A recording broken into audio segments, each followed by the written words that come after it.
Amém.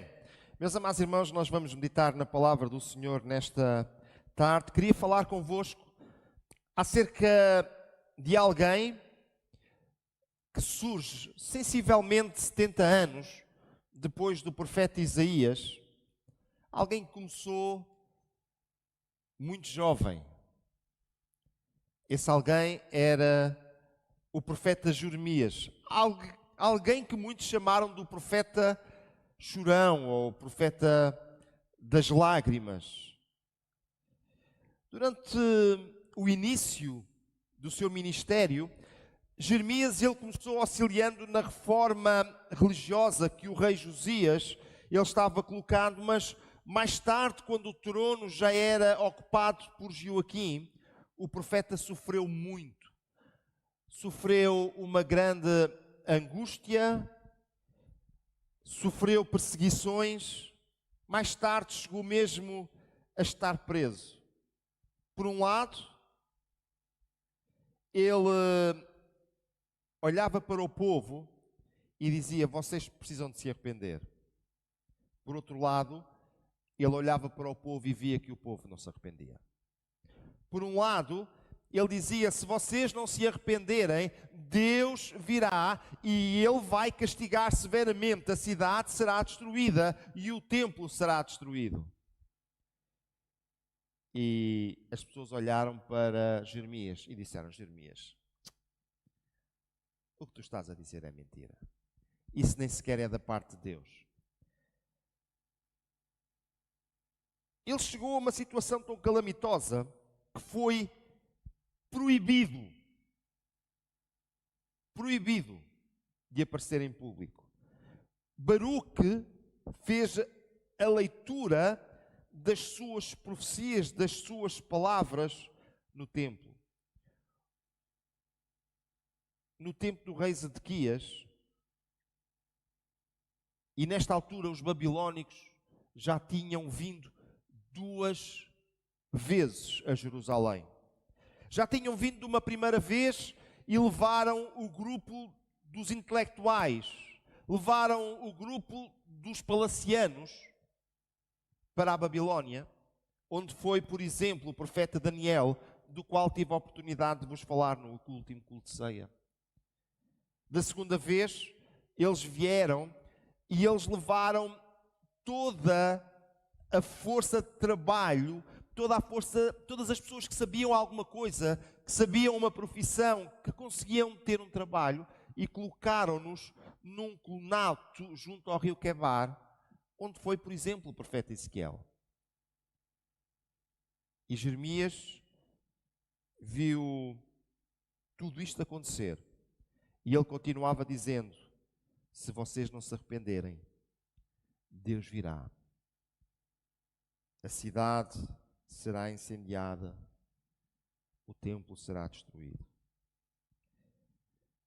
O texto que eu gostava de ler convosco hoje, ele encontra-se entre o capítulo 1 e 12. Este é o primeiro bloco do livro de Jeremias. E se tivesse que dar um título à minha mensagem, eu começaria por dizer: vai para a porta. Bem, não sei se isto é um título bonito para uma mensagem, mas a verdade é que a ordem que Deus deu a Jeremias foi: vai para a porta. O que é porta? A porta é o sítio onde as pessoas passam. A porta é o sítio onde as pessoas vêm e estão ali, uns fora, outros dentro. A porta é um sítio que tanto permite falar para os que já entraram, como para aqueles que não sabem se vão entrar. A porta é um sítio intermédio. Veja comigo, capítulo 7 de Jeremias, no versículo 1, diz assim a palavra do Senhor. A palavra que foi dita a Jeremias pelo Senhor, dizendo: põe-te à porta da casa do Senhor e proclama ali esta palavra e diz: ouvi a palavra do Senhor, todos de Judá, vós os que entrais por estas portas, para adorardes o Senhor. Assim diz o Senhor dos exércitos, o Deus de Israel: melhorai os vossos caminhos e as vossas obras, e vos farei habitar neste lugar. Não vos fieis em palavras falsas, dizendo: templo do Senhor, templo do Senhor, templo do Senhor é este. Mas se deveras melhorardes os vossos caminhos e as vossas obras, se deveras fizerdes juízo entre um homem e entre o seu companheiro, se não oprimirdes o estrangeiro e o órfão e a viúva, nem derramardes o sangue inocente neste lugar, nem andardes após outros deuses para vosso próprio mal, eu vos farei habitar neste lugar, na terra que dei a vossos pais, de século em século. Eis que vós confiais em palavras falsas, que para nada são proventosas. Jeremias era um homem com uma mensagem direcionada para o seu tempo. Jeremias era um homem que foi comissionado por Deus para ir até às pessoas, até àqueles que vinham, e para lhes falar abertamente. Jeremias foi um homem comissionado por Deus para levar uma mensagem que eles precisavam de acatar urgentemente.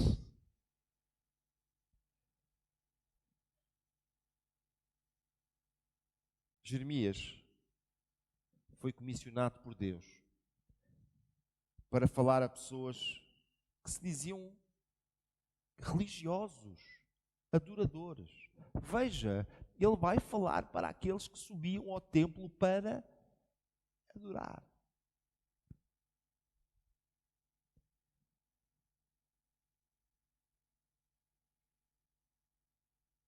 E naqueles dias, aquelas pessoas estavam muito mais focadas na sua religiosidade, nos seus rituais, do que no seu Deus. Veja, eles vão para o templo para adorar, mas a preocupação não era o seu Deus, a preocupação era cumprir o seu ritual.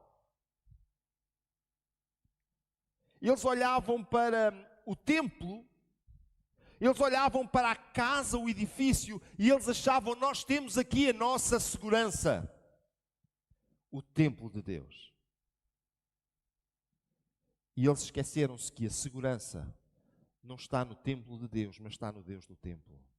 Meus amados irmãos, prezadas irmãs, nesta tarde eu quero dizer-vos que tu e eu, nós necessitamos urgentemente de olharmos para o nosso Deus como a nossa segurança. A nossa segurança não está nos nossos rituais, a nossa segurança não está na nossa liturgia, a nossa segurança não está em nada que eu possa achar que fica bonito fazer, não está em nada que eu me habituei a fazer, mas está no Deus que eu sirvo, que adoro e que louvo. Nele está a minha segurança. Amado irmão, prezada irmã, se tu olhares para Ele,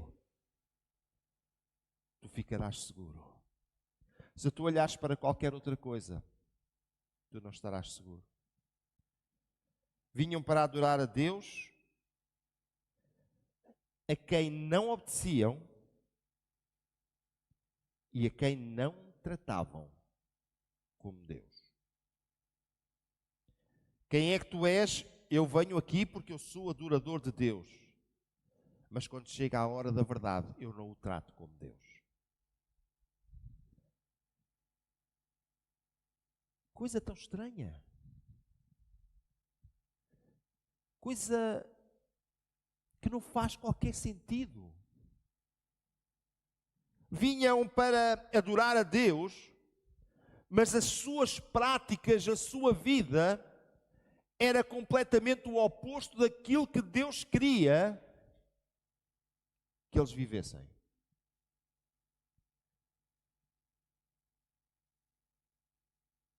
Onde está a tua confiança? No livro do profeta Isaías, no capítulo 57 e no verso 15, nós encontramos: pois o Altíssimo, o Santo Deus, o Deus que vive para sempre, diz: eu moro num lugar alto e sagrado, mas eu moro também com os humildes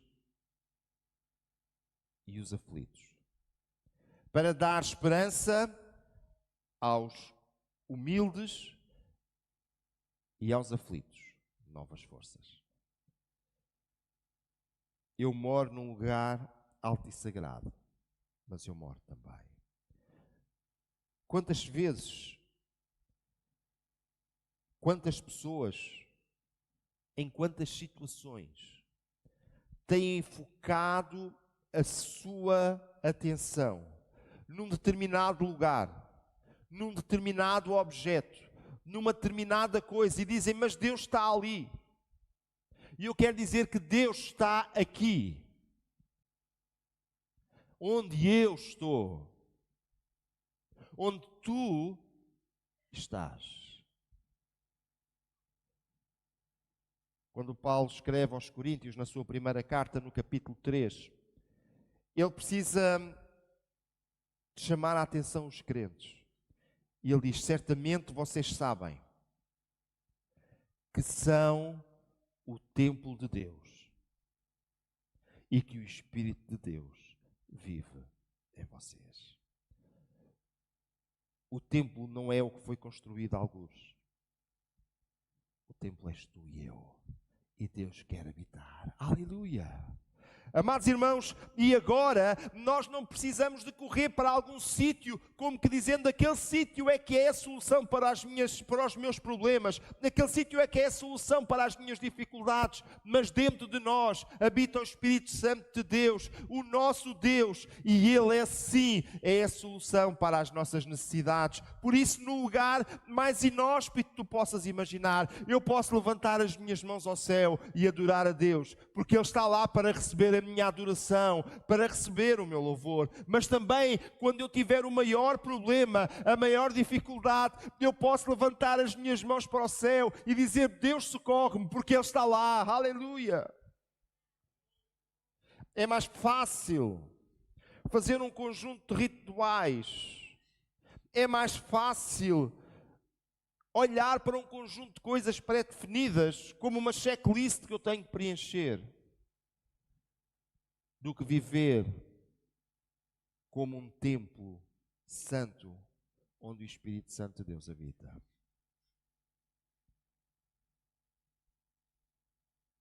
Deixa-me pensar um bocadinho convosco.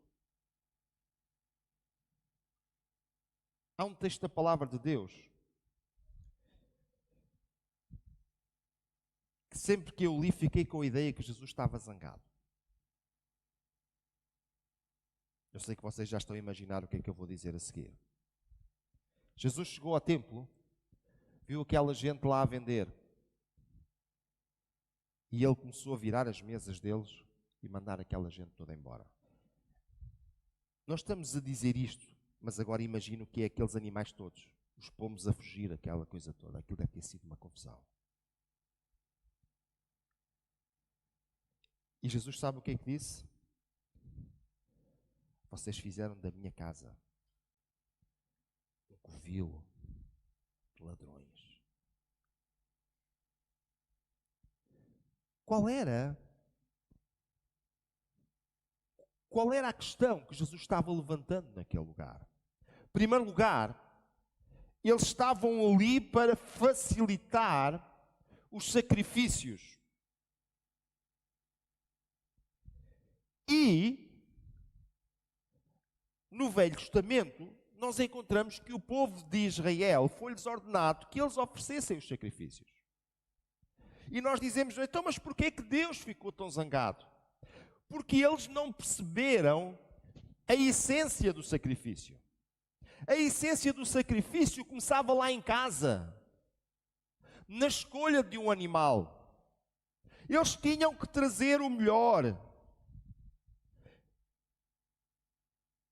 E vinham pela rua fora, passeando o animalzinho. Às vezes, grandes distâncias. E toda a gente sabia para onde é que eles iam. Mas alguns disseram, isso é muito trabalhoso.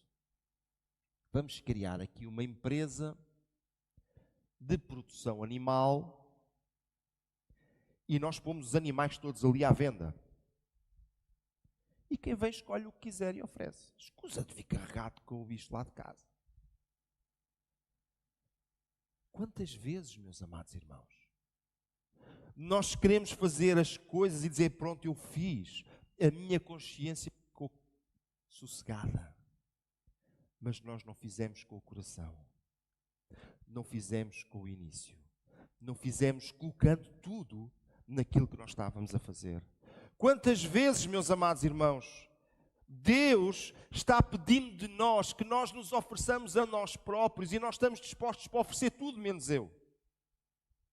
Quantas vezes Deus está pedindo algo de nós e nós começamos a colocar reservas.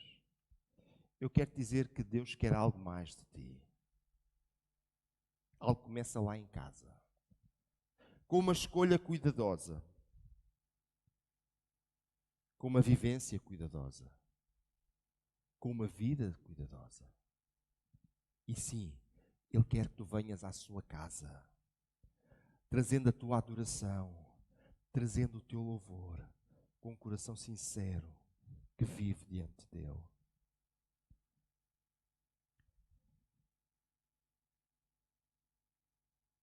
O tempo leva a que as pessoas encontrem amuletos que vieram da história.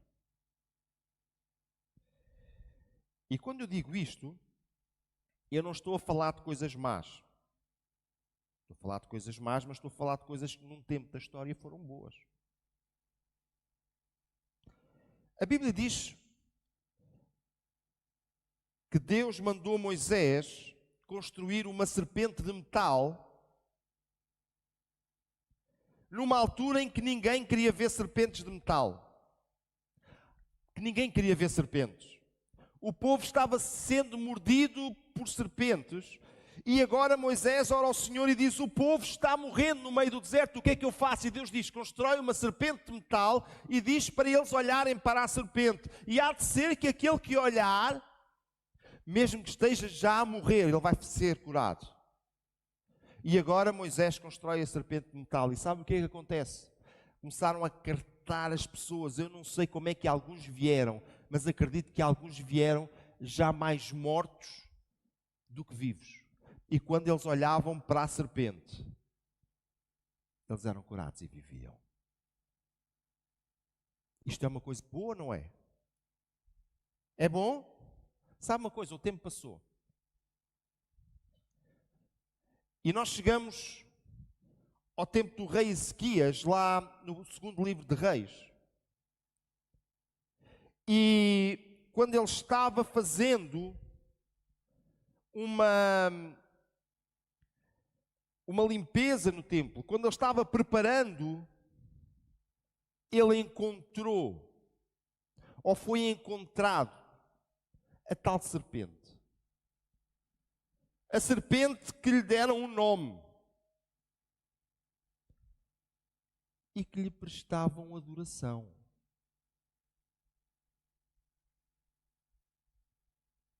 Amados irmãos, às vezes o nosso Deus usa-se de coisas para nos trazer bênção numa determinada altura da nossa vida. Às vezes Deus usa-se de coisas para nos abençoar numa determinada situação da nossa vida, mas foi naquele dia.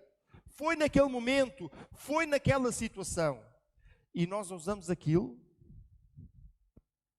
e queremos substituir o Deus da bênção para a ferramenta que Ele utilizou para nós termos bênção. Que o Senhor nos ajude e nos abençoe. Que nós possamos olhar para Deus. E meu amado irmão, Deus tem sempre algo novo para ti. Deus tem sempre algo novo para mim. E Ele não precisa de repetir. Amém.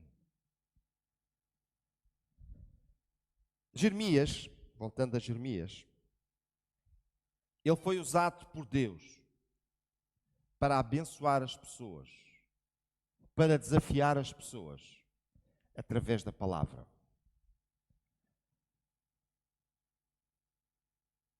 A primeira coisa que salta a atenção neste texto é que Jeremias diz assim: não vos fieis em palavras falsas. Não faltava gente a dizer coisas bonitas. Mas sabe o que eram? Falsas. Deixem-me dizer-vos uma coisa. A verdade nem sempre é bonita. Mas não deixa de ser a verdade. Às vezes a mentira é mais bonita, mais atraente, mais agradável, mas continua a ser a mentira. E Jeremias, ele diz, não vos fieis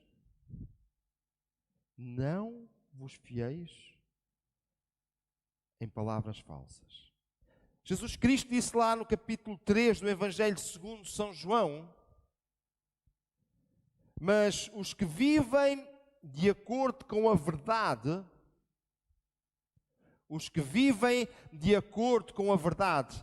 procuram a luz, a fim de que possa ser visto claramente que as suas ações são feitas de acordo com a vontade de Deus.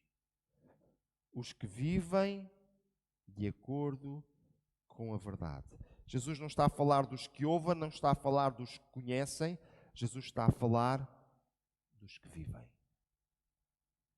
Os que vivem de acordo com a verdade. Amados irmãos, há 3 patamares que nós precisamos de perceber em relação à verdade. A primeira é que nós precisamos de conhecer. E o nosso Deus tem deixado a sua verdade na sua palavra e nós precisamos de a conhecer. Amados, eu tenho feito um grande apelo para que nós estejamos nos cultos de estudo bíblico, porque nós necessitamos de conhecer verdadeiramente a verdade. Amém? Mas eu quero dizer-vos que há muita gente no inferno que conhece muito bem a Bíblia. Há muita gente no inferno que conhece muito bem a Bíblia. Então, há uma segunda coisa que é importante. Nós precisamos de entender.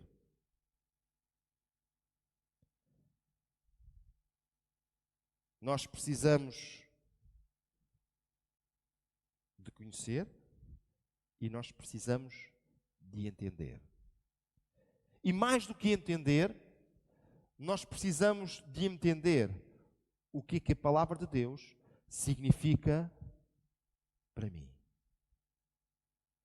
Deuteronômio, no capítulo 32 e no versículo 46, nós encontramos lá, e então disse, pensem bem em tudo o que lhes ensinei hoje, e mandem que os seus filhos obedeçam a tudo o que está escrito nesta lei de Deus. Pensem bem. Muitas vezes nós olhamos para a palavra de Deus que lemos a correr e não meditamos nela. Nós precisamos de meditar na palavra de Deus para perceber o que é que ela tem a dizer à nossa vida. A palavra de Deus tem muito a dizer à tua vida. A palavra de Deus tem muito a dizer ao teu coração. E a terceira coisa, devemos conhecer, devemos entender, e a terceira coisa, devemos viver. Tiago, ele faz uma comparação muito interessante lá no capítulo 1 de Tiago. Tiago capítulo 1 e no versículo 23 diz, porque aquele que ouve a mensagem e não a põe em prática é como uma pessoa que olha no espelho e vê como é.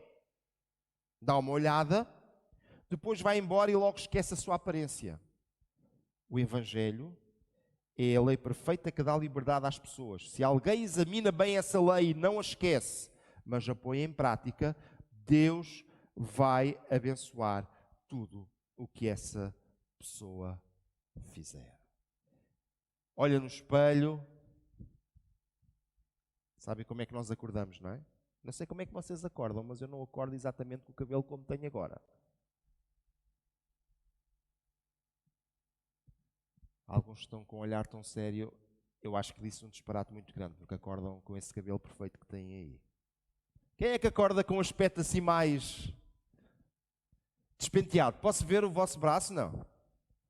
Ah, ok. Há aqui muita gente que acorda penteado. Bem, alguns têm a vantagem de estar sem penteado, eu sei. Mas sabe uma coisa? Quando Tiago fala sobre este assunto, ele diz que há pessoas que ouvem a palavra de Deus, sabem o que têm que fazer, mas fazem exatamente a mesma figura daquele que olha no espelho e vai-se embora. Diz, está tudo mal, mas tudo bem. Nós precisamos de colocar em prática na nossa vida. Nós precisamos de colocar em prática no nosso dia-a-dia a palavra de Deus.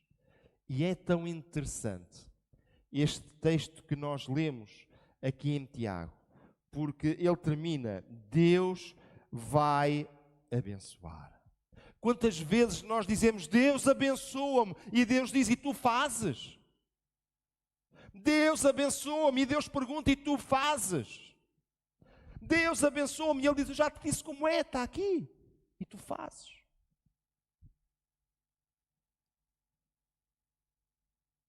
Na segunda carta a Timóteo, no capítulo 3, e nos versículos 16 e 17, diz a palavra do Senhor, toda a Escritura Sagrada é inspirada por Deus, e é útil para ensinar a verdade, condenar o erro, corrigir as faltas e ensinar a maneira certa de viver. Quer aprender a forma certa de viver? Está na palavra de Deus. Aleluia. Jeremias foi um homem com uma mensagem dura. E nós hoje temos medo de palavras mais duras. Dizemos, isso não fica bem. É assim que vocês ouvem ou não? Volte lá comigo ao texto que nós lemos inicialmente. A Jeremias capítulo 7, irei ler agora na nova tradução na linguagem de hoje. E diz, mudem de vida, mudem a sua maneira de agir, e eu deixarei que vocês continuem vivendo aqui. Viver ali era a promessa que Deus lhes tinha feito. Viver ali era o cumprimento da promessa de Deus. E agora a mensagem de Jeremias é, vocês precisam de mudar a vossa maneira de agir. Vocês precisam de mudar a vossa vida. Vocês precisam de mudar a forma como vocês vivem. E Deus vai cumprir as suas promessas. Meus amados irmãos, esta é a mensagem que nós temos para hoje. Esta é a mensagem que há para ti, mas esta é a mensagem que tu tens para levar aos outros lá fora. Venham, mudem de vida e Deus vai abençoar vocês. Olha, veja mais. Jesus apresentou um discurso muito parecido. Nos dias de Jesus aconteceu um episódio muito triste. Pilatos, num ato tirano, ele apanhou 18 pessoas, assassinou-os quando eles estavam lá nos seus sacrifícios e misturou o sangue dos sacrifícios que eles estavam oferecendo com o seu próprio sangue. Foi uma coisa odionda. E as pessoas diziam assim, oh, aqueles não deviam ser nada bons. Se aquilo aconteceu com aqueles, oh. E os 18, sobre quem caiu a torre de Siloé e os matou. Viu uma torre, a torre caiu, apanhou 18 pessoas, essas pessoas morreram. Que tragédia! Não eram boas pessoas. Sabe o que é que Jesus concluiu e lhes disse? Se vocês não se arrependerem, todos, de igual modo, perecereis. Eles eram tão maus assim? Ou vocês estão todos na mesma condição? Se não se arrependerem, todos de igual modo perecereis. a necessidade de arrepender e viver uma vida de justiça, é algo que a palavra de Deus deixa para o homem e para a mulher nos nossos dias. E nos dias em que as pessoas estão à procura de soluções por toda a parte, nos dias em que as pessoas estão à procura de soluções em todo o lado, nos dias em que as pessoas acham que vão encontrar uma saída em qualquer lugar, a mensagem que temos da parte de Deus para o homem e para a mulher é esta mesma: arrependei-vos e crede no Evangelho. Mas, meus amados irmãos, o mesmo desafio, a mesma ordem que foi dada a Jeremias, ela está sendo dada à igreja do Senhor hoje. Nós precisamos de pessoas que vão para a porta. Não estou a falar da porta da igreja, estou a falar do sítio de passagem, onde as pessoas vão desesperadas com os seus problemas, onde as pessoas estão talvez premeditando cometer o seu próprio suicídio, onde as pessoas estão e vivem completamente desesperadas, onde talvez saíram dali com a ideia de se irem automutilar, onde pessoas, eles dizem, não encontro mais saída para mim se não refugiar no álcool ou nas drogas. Hoje a igreja do Senhor precisa de sair à rua e dizer: nós temos uma mensagem para vocês, esta mensagem é da parte de Deus e é de esperança, e melhorem os vossos caminhos, arrependei-vos, crede no Evangelho. Aleluia!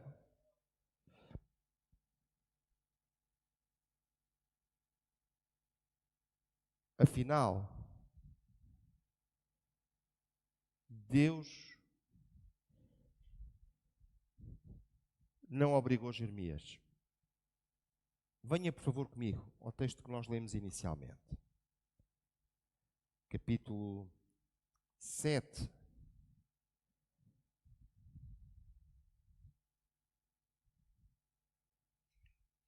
Sabe como é que Deus fez? Versículo 1. A palavra que foi dita a Jeremias pelo Senhor, dizendo: põe-te à porta da casa do Senhor e proclama ali esta palavra. Vocês veem alguma obrigação? Vocês veem um Jeremias empurrado?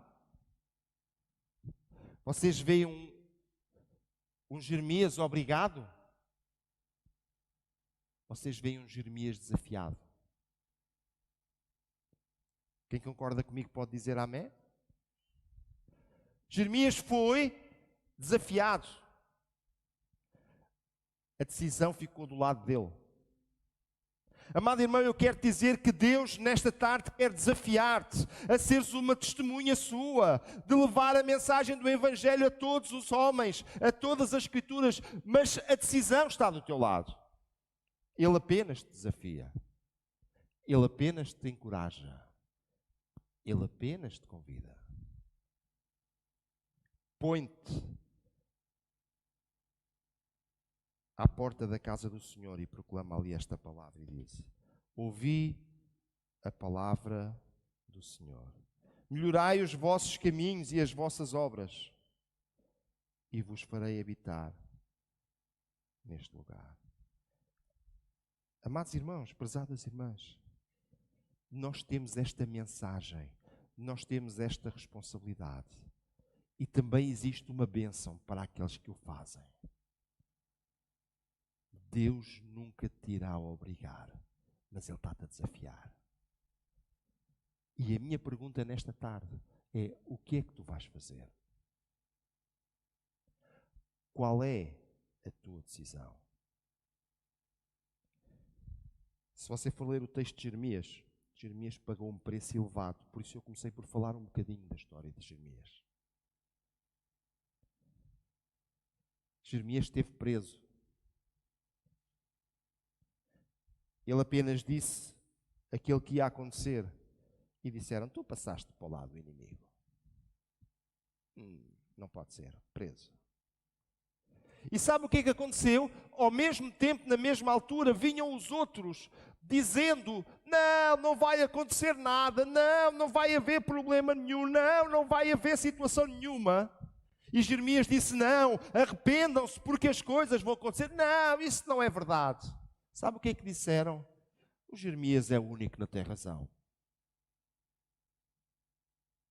Amados irmãos, no dia que se chama hoje, nos dias que nós vivemos, quantas pessoas dizem que em Deus já não há solução, que Jesus já não é a resposta para os problemas do homem, que Deus já não tem soluções para a humanidade. Quantas pessoas estão apregoando isso e parece que têm razão.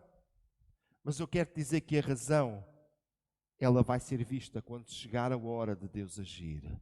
E quando chega a hora de Deus agir e Deus opera, então nós vemos quem é que falou. Queria pender para conclusões.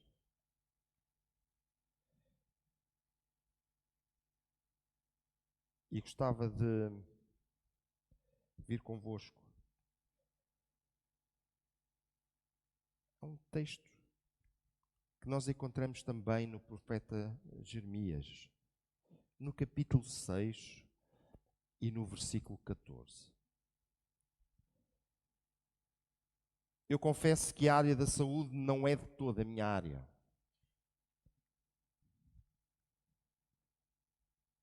Se falarem de feridas, que eu me posso lembrar, é quando era miúdo e me punham lá água oxigenada e eu fugia o mais que podia.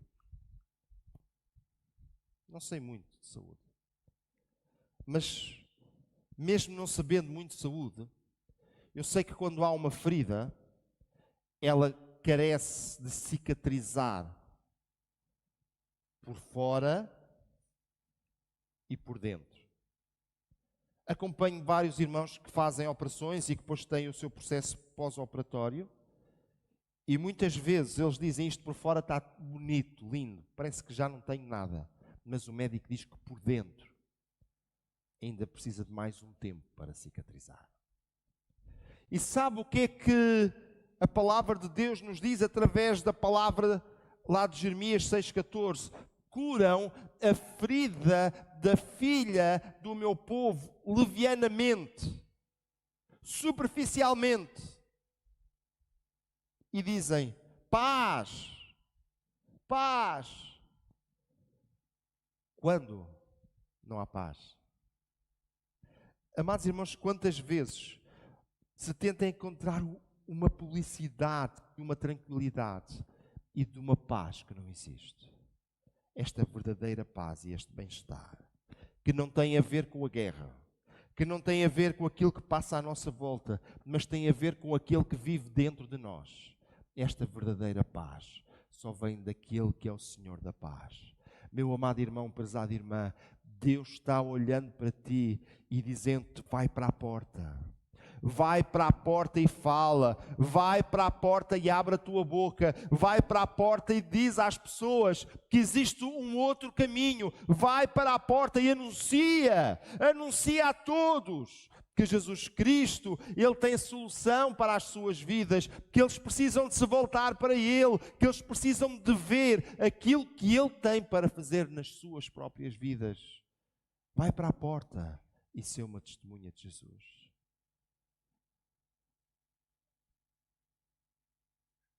Curam superficialmente, levianamente, a ferida da filha do meu povo. Eu quero dizer-vos que a primitiva igreja não se podia pautar por serem exatamente simpáticos. Veja Pedro, no dia de Pentecostes, olhando para os que tinham gritado, crucificam-o, e diz, saiba, pois, com certeza toda a casa de Israel, que esse Jesus, a quem vocês crucificaram, Deus o fez Senhor e Cristo. Que mensagem tão poderosa. Que mensagem com um efeito tão poderoso. Que mensagem tão elevada. Sabem porquê? Não era uma mensagem simpática, mas era aquilo que Deus queria que eles ouvissem. Que o Senhor nos abençoe e que nós possamos disponibilizar as nossas vidas e os nossos corações para sermos testemunhas de Jesus. E eu pedi a toda a igreja do Senhor que ficasse de pé nesta tarde. E no teu lugar, fecha os teus olhos agora mesmo e fala com Deus. E diz-lhe isto mesmo: Senhor, eu tenho ouvido a tua palavra, eu tenho ouvido aquilo que tu me desafiaste nesta tarde. E se é o desejo do teu coração, diz-lhe: eu estou aqui. Eu estou disponível. Conta comigo. Eu vou para a porta. Eu vou estar lá. Eu vou colocar-me lá com a mensagem, com essa mensagem necessária para a vida das pessoas. Eu vou colocar-me lá com essa mensagem que transforma. Eu vou colocar-me lá denunciando aquilo que as pessoas precisam de fazer e precisam de se voltar para ti. Eu vou voltar-me lá dizer que em ti há esperança. Aleluia. Deus da glória, nesta tarde nós queremos orar em nome de Jesus.